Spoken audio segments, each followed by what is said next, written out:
Prokuror Sirojiddin Odilovga nisbatan umumiy hisobda 6 yil qamoq bilan bog'liq hukm chiqarishlarini so'radi. Jizzax shahar sudi Sirojiddin Odilov inshaalloh kengizda ozodlik qilinmas. Mana yaqinlari. Prokuror hozirgi holatni tushunaman, chunki hamkasblari bu kishidan avval o'sha ayblov xulosalarini tasdiqlab bo'lishgan. Bu kishining hamkasblariga qarshi borishi menimcha bilmadim, endi yozilmagan qoidalarga ko'ra ehtimol noto'g'ridir. Prokuror har bir so'ragan holatini Jinoyat protsessual kodeksi talabiga ko'ra asoslab berish kerak. Chunki isbotlash majburiyati unda. Yangi JPK talab bo'yicha har bir taraf prokuror bo'ladimi, advokat bo'ladimi, o'zini gapirayotgan narsasini isbotlab berish kerak edi. Lekin hech bir isbotlaydigan dalillarni keltirmasdan 6 yil so'rab oldilar. Jamoatchilik ham prokurorni qoralovchi deb biladi. Aslida esa Jinoyat protsessual kodeksida belgilab qo'yibdi. Prokuror qonunni bir xil va o'z vaqtida bajarilishini ta'minlash kerak bo'ldi. Jabrlanuvchilar deb e'tirof etilayotganlarni ko'rsatmasi bilan hamda ularni yaqinlarini guvohligi bor xolos. Bundan tashqari audio video qanaqa bir dalil yo'q. Ular yanglishadi, agar voqealar rivoji tariqi ketadigan bo'lsa, ularga ham navbat keladi. Ularda tintuv o'tkazilganligi aytilgan, shartnomalar topilgani aytilgan, lekin tintuv o'sha sudning ruxsatisiz amalga oshirilgan. Militsiya boshliqlari yoki boshqa muhofaza qilish idoralarining xodimlariga nisbatan sud jarayonlari boryapti. Men masalan ishonmayman, aytaylik, Ichki ishlar vazirining o'rinbosariga nisbatan 6 yillik qamoq jazosi so'ralishiga. Holbuki prokurorlar uni so'rashga menimcha jur'at qilisha olmaydi. Holbuki masalan ularga qo'yilayotgan ayblovlar bir necha milliardlab nimalarni tashkil qiladi. Sirojiddin Odilovga so'z berildi. Sirojiddin Odilov ham oqlov e'lon qilishini va shu qarorga kelishini suddan so'radilar. Sudyaga yana bir zo'r gap aytdilarki, bu ish bo'yicha baribir 83 bir kun kelib bo'ladi. Shu ishni bugun qiling. Siz qiling adolatli sudya bo'lib deb iltimos qildilar. Ariza berish so'raldi. Fuqarolar masalani hal bo'lgan, Sirojiddinga e'tirozim yo'q deb ariza berishdan bosh tortgan. Bosh tortganimizda значительно talab qilishgan. Va o'zlari oyoqlariga bolta urgan holda shu narsani jiloga tikib qo'yishibdi. Sud hal qilar ekan biz o'sha adolat uyida, ya'ni maslahat uyida u kishiga adolat, jasorat, jur'at va insoniylikda eng yaxshi fazilatlarni hammasini tilab qolamiz. Demak, bugun jinoyat ishlari bo'yicha Jizzax shahar sudida faol bloger, demak, do'stimiz Sirojiddin Odilovga nisbatan sudda asosiy qismi, ya'ni muzokaralar qismi bo'lib o'tdi. Muzokaralardan bizni ko'nglimiz to'ldi, chunki biz himoya tomon birinchi navbatda demak uni aybsizligini to'liq isbotlab bera oldik deb hisoblayman. Albatta davlat ayblovchilari doim an'anaga ko'ra o'zini ishini qiladi. Bir o'zlarini ayblovlari sinishini xohlamaydi, chunki buni huquqiy javobgarligi albatta kelajakda bo'ladi. Sud bizni gaplarimizni bo'lmasdan protsessni nihoyatda sud jarayonlarini nihoyatda odillik bilan protsessual normalarga amal qilgan holda olib bordi. Haligi xalqimizda bitta gap bor, oxiri baxayr bo'lsin deydi. Xuddi shundayin sud hukmi adolatli chiqsa biz sudlardan, umuman huquqni himoya qilish idoralarini faoliyatidan rozi bo'lgan bo'lardik. Bugun umuman aslida Sirojiddin Odilov yanglish qamoqqa olinganligi, noto'g'ri qamoqqa olinganligi, uni qamoqqa olishda barcha protsessual haligi qonunlar to'liq buzilganligini biz sudga isbotlab bera oldik deb o'ylayman. Himoya tomonida demak 6 nafar advokat bo'lgan bo'lsak, 6lamiz ham demak o'sha Sirojiddin Odilovga qamoqqa olinishidan tortib to bugungi kunga holatigacha bo'lgan qonunbuzarliklar hammasini menimcha yetarlicha isbotlab berdik. Men o'ylaymanki, hurmatli raislik etuvchi demak amin bo'ldilar va jamoatchilik ham buni ko'rib turdi. Muhimi bu yerda sudning ochiqligi, shaffofligi birinchi navbatdagi narsa. Chunki biz juda ko'p sudlarda ko'ryapmiz, ko'p holatlarda raislik etuvchilar protsessni boshqara olmaydi yoki boshqa bir holatlar bo'ladi. Lekin biz mamnuniyat bilan aytamizki, Jizzax shahar sudi bu narsani sharafli bajardi. Biz maslahat uyida ham u kishiga odillik, bir diyonat, insonparvarlik, gumanizm tamoyillariga asoslanib bir qarorga kelishlarini iltimos qilgan bo'lardik. Ya'ni bugungi sudda sizni bugungi bitta holat bo'ldiki, ya'ni prokurorga nisbatan e'tiroz ozgina bo'ldi. Sizga nisbatan ya'ni shu holatga ozgina oydinlik kiritib o'tib ketasiz. Endi davlat ayblovchilari yuqorida aytganimday ko'pincha tergov qanday holat chiqaradigan bo'lsa uni tasdiqlashga majbur, chunki kasb taqozosi nuqtai nazaridan. Sababi o'zi aslida prokurorlik nazorati nuqtai nazaridan faqat qonuniylikni talab qilish kerak, lekin biz amaliyotda juda yaxshi bilamiz, davlat ayblovchilari qo'yilgan ayblovlarni tasdiqlaydi. Ya'ni bu bir qanaqadir navbatchi normaga aylanib qolgan deyishimiz mumkin. Lekin aslida prokurorlar bunday bo'lishi kerak emas. Aslida prokuratura bu qonuniylikni so'rash kerak. Har bitta qo'yayotgan ayblovlarini isbotlab berish kerak. Chunki shaxs hali sud hukmi haligi e'lon qilinib, u to'liq kuchga kirmaguncha xuddi qog'ozdek oppoq bo'ladi, u aybsiz bo'ladi, aybsizlik prezumpsiyasi degan narsa bor. Shu nuqtai nazardan menimcha bu yerda prokurorimizni qonuniylikka nima qilinishiga ozgina menda bir haligi shubhaga o'xshagan bir narsa paydo bo'ldi, lekin men buni amaliyotchi bo'lganligim uchun, juda ko'plab sudlarda yurganligim uchun men bu prokuror hozirgi holatini tushunaman, chunki hamkasblari bu kishidan avval o'sha ayblov xulosalarini tasdiqlab bo'lishgan. Bu kishini hamkasblariga qarshi borishi menimcha bilmadim, endi yozilmagan qoidalarga ko'ra ehtimol noto'g'ridir. Lekin shunga qaramasdan bizni taqdirimizni, Sirojiddin Odilovning taqdirini sud hal qilar ekan, biz o'sha adolat uyida, ya'ni maslahat uyida u kishiga adolat, jasorat, jur'at va insoniylikda eng yaxshi fazilatlarni hammasini tilab qolamiz. Yana bitta narsaga bir aniqlik kiritib o'tib ketaylik, Abdurahmon aka. Ya'ni bitta holatda siz aytib o'tib ketdingiz, blogerlarga nisbatan chizilgan sxemani aytib o'tib ketdingiz.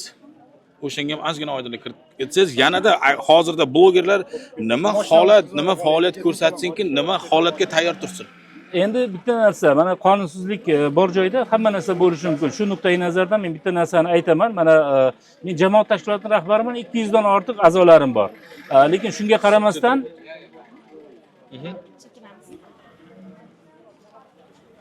ustavlarimda jamiyatimizga a'zo bo'ladigan odam a'zolik badallari to'lash kerak degan narsa bor. Men hatto shu a'zolik badallarini ham oldirmayman. Chunki sharoitni bilaman. Kim bilandir pul munosabatlarida bo'ladigan bo'lsangiz, u ertaga qanaqadir bir nima deydi, bahsli holatlarni keltirib chiqarishi mumkin. Shuning uchun seminarlarda ham, boshqa o'quv nima holatlarida ham aytaman, imkon qadar pullik munosabatga kirishmanglar. Chunki pullik munosabatlar bu litsenziyalangan faoliyat turiga kiradi. Pullik munosabatlar advokatlar yoki boshqa bir litsenziyalangan maxsus nimalar olib boriladi. Biz hozir demak ilgari AOKA, hozir Milliy kontent tayyorlash markazi, Oliy Majlis, Qonunchilik palatasi, boshqa idoralarga o'sha blogerlar faoliyatini tartibga solish bo'yicha qonun hujjatlarini takomillashtirish bo'yicha bir qancha takliflar kiritganmiz. Albatta blogerlar jamiyatda hozir bor ekan, ular faoliyat olib borayotgan ekan, ular jamiyatimiz bilan muloqotda ekan, ularning faoliyati qonuniy bir asoslarga olinishi kerak va bu bo'yicha alohida qonun hujjatlari ishlab chiqilishi kerak. Men sizlarni mana mikrofon tutayotganinglardan, kamera tutayotganinglardan foydalanib deputatlarga yoki o'sha bir qonunchilik tashabbusi bor o'sha institutlarga murojaat qilmoqchi edimki, blogerlik faoliyatini albatta tartibga solish kerak. Chunki blogerlik faoliyatini himoyasi bilan bog'liq nihoyatda bir noxush holatlar kelib chiqyapti. Mana masalan, mana Qashqadaryoda, boshqa viloyatlarda hozir blogerlar o'sha haligi sudlar sifatsizligi, tergovlar sifatsizligi nuqtai nazaridan bir adolatsiz haligi nima deydi, sud qarorlari bilan nimalarga hukm qilinishgan. Mana Abduqodir Mo'minov masalasi bor, o'zingizlar buni yaxshi bilasizlar. Boshqa masalan nimalar bor, ular o'z vaqtida o'sha qonun ustuvor bo'lmaganligi uchun uzoq muddatli o'sha qamoq jazolariga hukm qilindi, jazo muddatlarini o'tayapti. Ularning qon qarindoshlari, ularning yaqinlari, boshqalari iztirob chekishyapti. Adolatli davlatda, huquqiy davlatda, qonuniy davlatda har bir fuqaroning huquqlari ta'minlanishi kerak. Shu bilan birgalikda aytaylik, nima deydi, albatta jinoyatchilikka qarshi ham kurash olib borilishi kerak. Mana o'zingizlar juda yaxshi bilasizlar, mana Toshkentda hozir militsiya boshliqlari yoki boshqa muhofaza qilish idoralarining xodimlariga nisbatan sud jarayonlari boryapti. Men masalan ishonmayman, aytaylik, Ichki ishlar vazirini o'rinbosariga nisbatan 6 yillik qamoq jazosi so'ralishiga. Holbuki prokurorlar uni so'rashga menimcha jur'at qilisha olmaydi. Holbuki masalan ularga qo'yilayotgan ayblovlar bir necha milliardlab nimalarni tashkil qiladi. Endi bu yerda hozir yo'l kira masalasi, hatto 2 million so'm, 1 million so'm yo'l kira masalasida shunchalik mana jamoatchilik junbushga keltiradigan, odamlar norozi qiladigan bir sud qarorlari chiqqan. Sud qaror chiqishiga boryapti. Shu nuqtai nazarda men aytamanki, qonunlarni qo'llashda ikki xil standartli bo'lmasligi kerak. Amaldorga boshqa, blogerga boshqa yoki bo'lmasa boyga boshqa, kambag'alga boshqa bir nimalar bo'lmasligi kerak. Bu narsani menimcha hukumatimiz, sudlov tizimi rahbariyati allaqachon bilishadi, tushunib yetishadi. Biz ularga bir o'qituvchilik qilish yoki bo'lmasa bir ulargalik qilish niyatimiz yo'q, faqat eslatma qilyapmiz. Ya'ni kim bo'lsa ham, hukumat bo'lsa ham, sudlov, huquq muhofaza qilish idoralarining xodimlari bo'lsa ham, ular xalqdan kuch oladi, jamoatchilikdan kuch oladi. Biz soliq to'lovchilarimiz. Biz ularni oila bola chaqalarini boqamiz, o'zimizni soliqlarimizdan pul to'lab. Shuning uchun ular birinchi navbatda bizni huquq va manfaatlarimizni himoya qilishga mas'ul bo'lgan organlar, bizni ta'qib qilishga emas, yoki bo'lmasa bizni ovozimizni o'chirishga emas, yoki bizni bir qanaqadir nima deydi, adolatsiz bir hukm chiqarishga emas, balki bizni huquqlarimizni himoya qilishga mas'ul bo'lgan tashkilotlar ular. Ya'ni mana shu jumladan hozir juda ko'p ommaviy axborot vositalari turibdi. Ya'ni bitta taklif sizdan kiritildiki, aytib o'tdingiz, ya'ni blogerlarga nisbatan qaysidir holatda qonun ishlab chiqishligini va ularning huquq manfaatlarini himoya qilish to'g'risida qonunlarni yo'lga qo'yishligini siz boya aytib o'tib ketdingiz. Bu holat bo'yicha balkim yuqorida turuvchi rahbarlar, administratsiya balkim shu narsani baribir sizda eshitadi. Shu holat bo'yicha blogerlarga qanaqadir endi masalan har bitta jamoat vakilining o'zini ovozi bor, har bitta jurnalistning o'zini ovozi bor. Mana bugun men kuzatyapman, o'zlarini bir elitniy jurnalist deb hisoblaydigan bir ayrim toifalar blogerlarga qarab burni jiyirib, unaqa qilish kerak emas edi, bunaqa qilish kerak emas edi degan bir haligi kayfiyatda yurishibdi. Lekin afsus, ular yanglishadi. Agar voqealar rivoji tariqa ketadigan bo'lsa, ularga ham navbat keladi. Shuning uchun bu yerda birinchi navbatda hamjihatlik kerak, birinchi navbatda o'zaro qo'llab-quvvatlav kerak. Hech kim bir bloger osmondan tushgan emas yoki birorta jurnalist Marsdan kelgan emas. Hammasi shu xalq farzandlari. Mana shu xalqning farzandlari mana bir-birini hozir demak taqibga olib, birov-birovi nima deydi, javobgarlikka tortilayotganda ustidan kulibroq, birov-birovni noprofessionallikda ayblash holatlari bo'lyapti. Bu juda ham ayanchli holat. Biz yaqin o'tmishda ham, Karim zamonida ham ko'rganmiz. Agar hamjihatlik bo'lmasa, o'zaro qo'llab-quvvatlov bo'lmasa, so'z erkinligi albatta dars ketadi. Shu nuqtai nazardan bizning asosiy xavotirlarimiz bu so'z erkinligidan. Prezident mana ortga qaytmaydigan siyosatlar boshlangan degan iddaolarni nima qildi? Albatta uni komandasi, uni jamoasi, uni hukumati bu iddaolarni isbotlash nuqtai nazaridan birinchi navbatda bizga g'amxo'r bo'lishlari kerak. Birinchi g'amxo'r deganda ko'pincha qo'shtirnoq tushuniladi, lekin aslida haqiqiy ma'noda g'amxo'r bo'lishlari kerak. Bizning huquq va manfaatlarni nima qilish kerak? Himoya qilish kerak, chunki boya yuqorida aytganimdek, ular bizni hisobimizdan non yeyishadi. Ya'ni biz ularni boqamiz. Men sudda ham hatto aytdim, aytaylik, shu blogerlik bo'lmagan paytda ham, sud, prokuratura boshqa bo'lmagan paytda ham odamlar yashagan, g'orlarda bo'lsa ham yashagan. O'sha paytda ham nima deydi, to'y qilgan, tantana qilgan, ozodbeklar qo'shiq aytgandir ehtimol. Ya'ni demoqchi bo'lganimki, biz nima uchun takomilga erishish uchun boryapmiz? Biz davlatchilikni nima uchun masalan nima deydi, boyitib, buni bir institutlarni shakllantirib hal qilish nuqtai nazaridan boryapmiz? Bu birinchidan o'zimizni manfaatimiz, xalqimizning manfaati, xalqimizning huquqiy himoyalanganligi nuqtai nazardan biz harakat qilyapmiz. Mana prezidentimiz nihoyatda ilg'or bir g'oyalarni ilgari suryapti. Mana biz tashqi siyosatimizda hozir katta bir o'zgarishlar bo'ldi va shunga yarasha o'sha blogerlar huquqiy bilan bog'liq agar bir harakatlar bo'ladigan bo'lsa, biz uxlayotgan deputatlarimiz, senatorlarimiz ham qanaqadir shu masalada prezidentga bir haligi hamohang bo'ladigan bo'lsa, biz bundan juda ham xursand bo'lamiz. Abdurahmon aka, menda ham bir savol bor edi. Hozir mana zonalarda ham hozir juda qamag'ida siyosat bilan tushganlarga juda og'ir sharoitlar bo'lyapti ekan. Ozgina narsalarga ham anaqa narusheniyalar qo'yib, iloj bo'lsa kolonkaga chiqarmaslik, shunaqa narsalar bilan shularning to'g'risida ham bir anaqa qilib kelsangiz bo'lardi shu narsa. Men o'zim shuni boshda turib ko'rib bilib kelyapman. Nechtasini o'sha borib bilib kelyapman. Aynan pensiar muassasalar, ya'ni qamoqxonalar bilan bog'liq vaziyatni men o'zim kuzatib boryapman.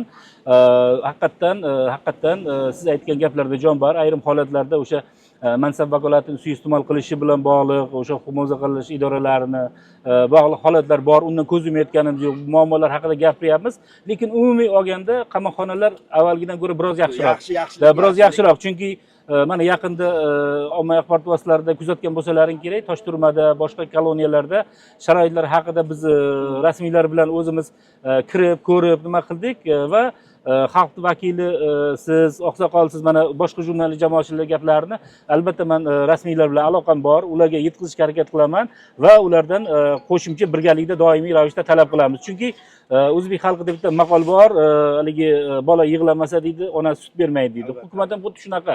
Siz qachon hukumatni kontrol qilib, jamoatchilik nazoratini o'rnatib, huquqlaringizni talab qilib tursangiz, shunga qarab demak hukumat siyosat yuritadi. Shuning uchun biz o'zimiz faol bo'lishimiz kerak, o'zimiz birlashishimiz kerak.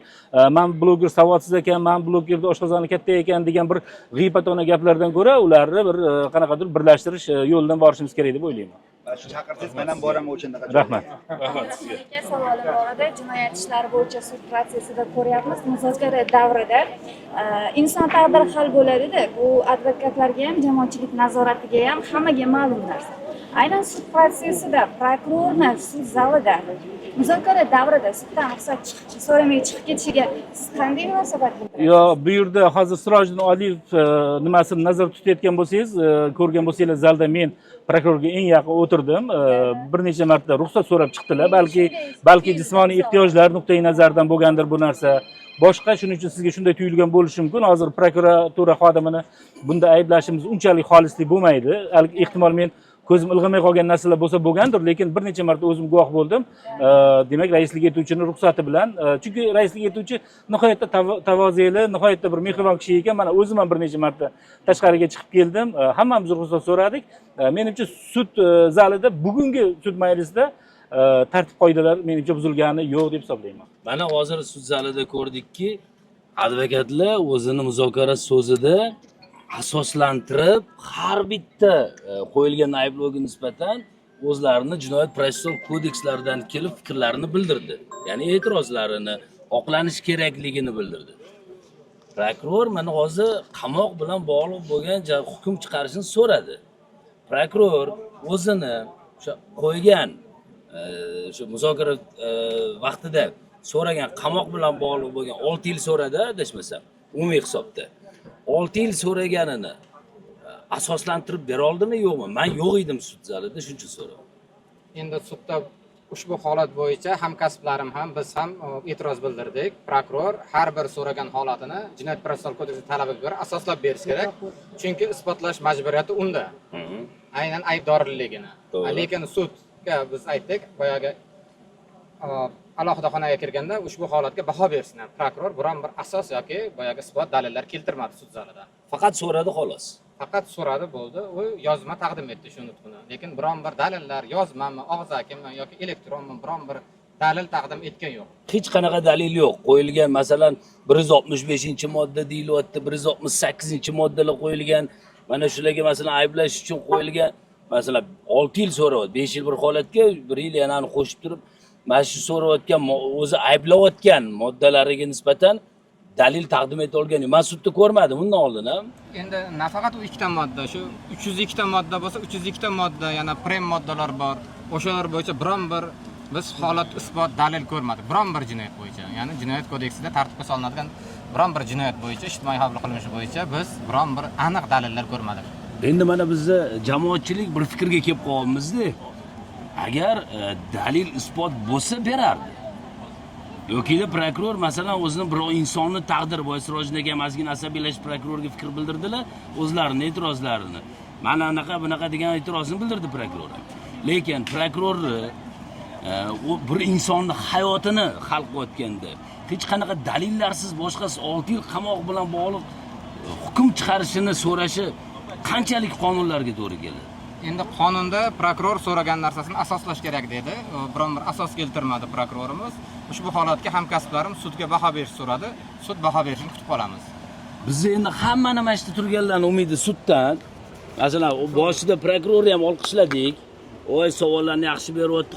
Sirojiddin akani o'zi ham aytdi, muzokaraga tayyor emasman, menga vaqt kerak deganida, men xolis o'rgansa kerak buni deb o'yladim, shunaqa tushundim deb Sirojiddin aka ham o'zini oxirgi so'zlarida aytdilar.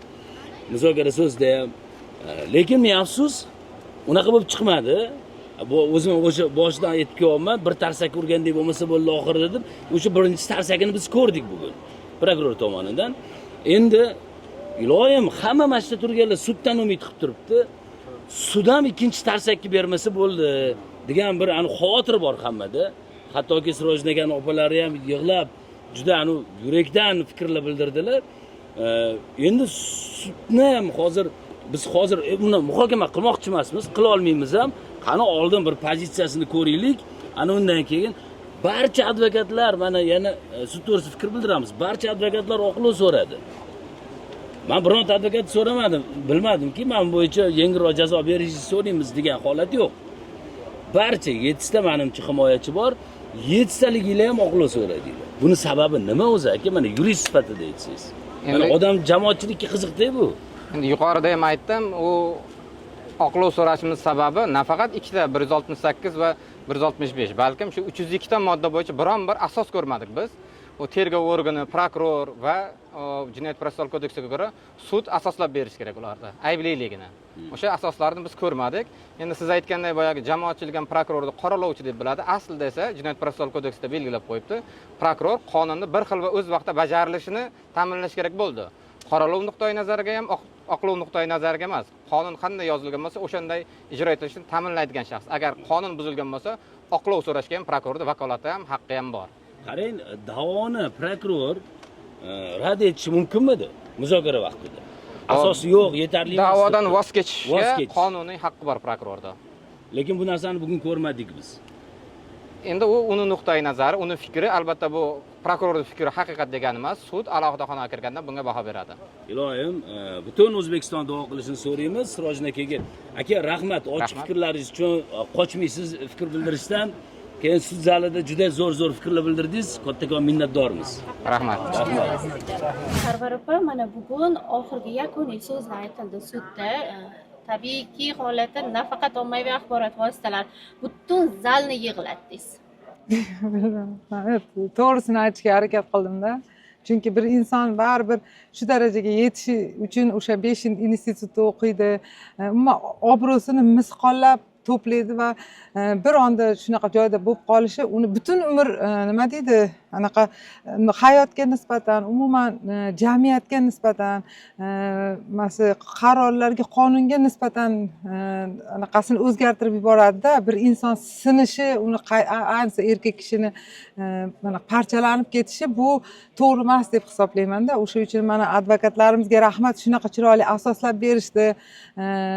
Va unga qo'yilgan ayblovlarni hech bo'lmasa birontasida isbot dalillar bilan keltirib, nima uchun muddat berayotganingizni, nima uchun oqlanayotganingizni yo qoralayotganini tushuntirib bering deb aytdim. Men har safar juda ham anaqa, endi opasi bo'lganimcha Sirojin juda ham qo'rquv, ulardan nima deydi, qanaqa hukm chiqarishi bu men uchun juda muhimda. Bu o'sha Sirojinga o'xshagan insonlarga ishonayotganlar uchun muhim.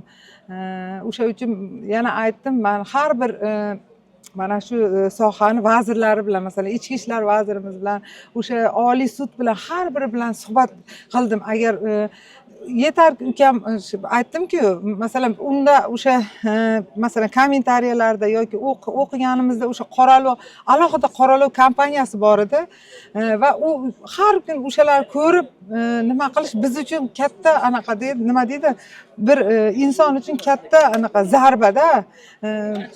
O'shanaqa bo'lmasin, masalan, kechirimli bo'laylik, o'sha depozitga qo'ydik deb aytdik.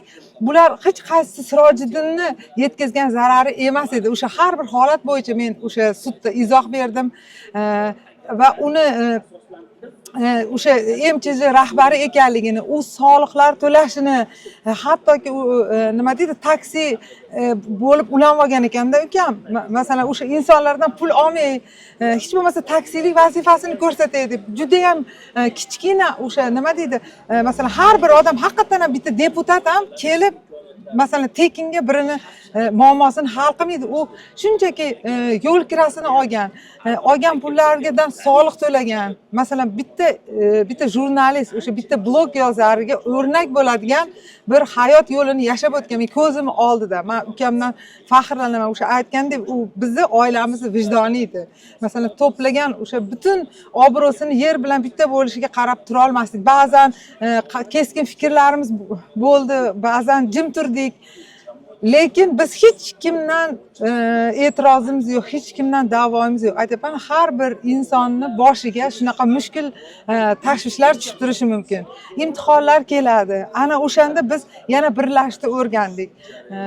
Yana o'sha bitta oila bo'lishni o'rgandik. Mana Sirojiddin akam nafaqat o'zini oilasi, butun katta oilasi bor ekan. Mana hozir kuzatib turibmiz. Shuncha insonlar kelib orqasida turibdi. Hatto uni qoralayotganlarga ham aytdim, bir sudga keling. O'zingiz baho berasiz, ko'ringlar. Shunchaki hech narsani ko'rmasdan baho berib bo'lmasligini, isbotsiz birovni ayblamaslik kerakligini o'rgandikda. Mana shu sud jarayonida men hayotimda birinchi marta buni ko'p bor ta'kidladim. Ana o'shani o'rgandim. Va har doim kechirimli bo'laylik. Men hozir mana shu nimadan foydalanib mana shu so'zlarimni har bittalarga aytamiz. Bu jarayonda kimdir xafa bo'lgandir, kimdir qoralovchi rolini, kimdir oqlovchi rolini o'ynagandir, lekin eng asosiysi bizga natija muhim. Biz adolat kutyapmiz va sudlarning mustaqilligiga, ularning adolatli hukm chiqarishiga umid qilamiz. Har safar sud jarayonlarimizda yangi chehralarni sizga namoyon etyapmiz. Mana bugun ham Sarvar akani sizlarga tanishtirib o'tamiz. Sarvar aka advokat bo'lib, o'zlari xolis, ya'ni Sirojiddin Adilovning sudlariga tashrif buyurdilar, to'g'rimi? Albatta. Avvalgi sonlarimizda, ya'ni bularni tanishtirib o'ta olmadik, vaqtga qarshi, ya'ni siz topa olmadik Sarvar aka. O'sha uchun kuzatuvchilarimizga o'zingizni tanishtirib o'tasiz. Avvalambor assalomu alaykum, hurmatli kuzatuvchilar. Men advokat Yo'ldosh Sarvar Qodirovichman. Ushbu ishda Sirojiddin media taxallusi bilan tanilgan Sirojiddin Adilovni advokati bo'lib, himoyasida olib borayotgan, ya'ni men endi to'g'ri o'tgan gal Otabek aytgandilar, suddan keyin intervyu olamiz, men xizmatchilik me'mori zo'r. Mana sudda taassurotim shunaqa bir keng bo'ldiki, negaki keng bo'lganligi, xalqimiz Sirojiddinni shunchalik hurmat qilib, mana hozir chiqib ko'pchilik bilan gaplashdim. Har xil joylardan, O'zbekistonimizning har hududlaridan yosh katta kichiklar hamma kelib, shunchalik hurmat qilib, shuncha joydan o'zlari yonidan pul sarflab har bir sudga qatnayotganlar bor ekan. Mana shunchalik xalqimizning hurmatiga sazovor bo'lib, rostdan ham men endi to'g'risi faoliyatida yonida yurib, faoliyatida bevosita aralashgan kishi emasman. Men endi uzr advokat sifatida gapirish o'rniga men bu gaplarni gapirayotganligim birinchi o'rinda nima deydi, xalqimizga qanaqadir g'alati tuyulmasin deb iltimos qilib qolamiz. Chunki rost gap, nega meni o'zim ham mana kelganligimning sababi ham aynan o'sha Sirojiddin Adilov shunchalik yaxshi xalq o'rtasida, shunchalik hurmatga sazovor, yaxshi ishlari ko'p bo'lgan. Mana o'tgan gal o'sha bo'lgan intervyuda gapirishgan o'sha fuqarolarimizni hattoki shunaqa eshitgandimki, moddiy tomonlama ham yordam berib, hattoki bir og'iz biror narsa demaganligi. Sarvar aka, aynan bugungi sud jarayonida sizni fikringiz qanday? Ya'ni hozir holatda sudni mana har bir sizni hamkasblaringiz va ya'ni prokurorimizning fikrlarini, bundan tashqari Sirojiddin Adilovni ham o'z fikrlarini eshitdik. Sizning oxirgi xulosangiz nima? Prokuror menimcha Sirojiddin Adilov aybdor degan qanaqadir fikr bildirsa kerak degan o'z fikrimni aytdim. Yana ham aytaman, o'z fikrim bu. Ya'ni nega? Chunki sudda prokurori ya'ni Sirojiddin Adilovga bergan savolidan kelib chiqqan holda, prokurori bergan savollaridan kelib chiqqan holda shunaqa fikrga kelgan edim. Meni fikrimcha adolatli hukm chiqarsa kerak. Sudlarimiz shunaqa adolatli deb boshqatdan aytib yuborsanglar bo'ldi shuni kelsa oxirgi anaqa adolatli hukm chiqarishni bolacha o'tib qoldi. Aha, bo'ldi. Men sudlarimizda albatta kutaman, chunki mustaqil deb o'ylayman. Sudlarimiz adolatli hukm chiqaradi deb o'ylayman va adolatli hukm chiqarishidan umid qilib qolamiz. Bugungi sud jarayonlari bo'yicha advokatlarimizga yuzlanamiz. Ya'ni mana bugun muzokara bo'ldi. Birinchi Xurshid opa sizdan so'ragan bo'lardik, muzokarani boshlab berdingiz. Aynan ta'kidlab o'tdingizki, barcha epizodlar bo'yicha mutlaqo ayblov jarayonlarini ko'rmayman. Ya'ni jabrlanuvchi emas. To'g'ri? Endi hozir mana sud jarayonimiz tugadi, ya'ni muzokara so'ziga o'tdik. Haqiqatan sud tergovida ham dastlabki tergovda ham Adilov Sirojiddinga ya'ni qo'yilgan Jinoyat kodeksining 165-moddasi bilan 168-moddasi ya'ni biz fikrimizcha, advokatlarning barchamiz fikrimizcha o'z tasdig'ini topmadi. Ya'ni jabrlanuvchilar deb e'tirof etilayotganlarni ko'rsatmasi bilan hamda ularni yaqinlarini guvohligi bor xolos. Bundan tashqari audio video hech qanaqa bir dalil yo'q. Biz o'sha sud tergov jarayonida ham jabrlanuvchilardan ya'ni so'radiki, sizlarda o'sha hozirda berayotgan ko'rsatmalar bo'yicha biron bir dalillar, asosiylar bormi deganimizda, ular faqatgina shu ko'rsatma bilan cheklanishdi.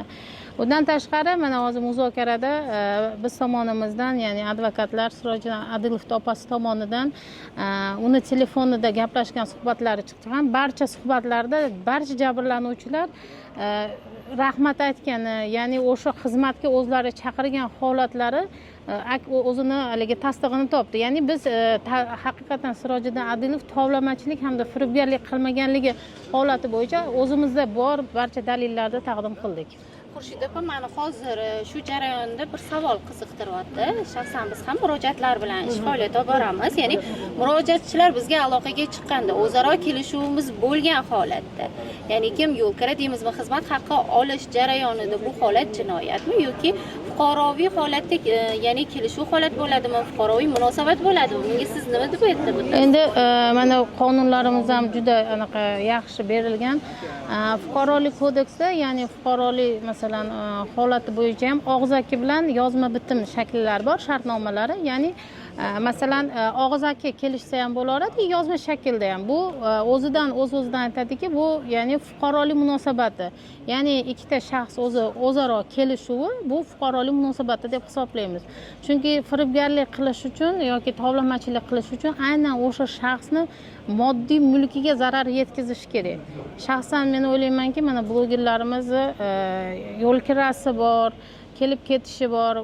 Chunki bular mustaqil. Men hozir sud majlisida ham, ya'ni muzokaramda ham aytib o'tdimki, davlat televideniyalari yoki o'sha nimalar televideniyalar nima qilishadi, haligi reklama olishib, o'sha reklamadan oylik chiqarishadi. Lekin mana bu mustaqil blogerlar kelish daromadi yo'qligi uchun, shuning uchun o'sha shartnoma asosida ishlashadi.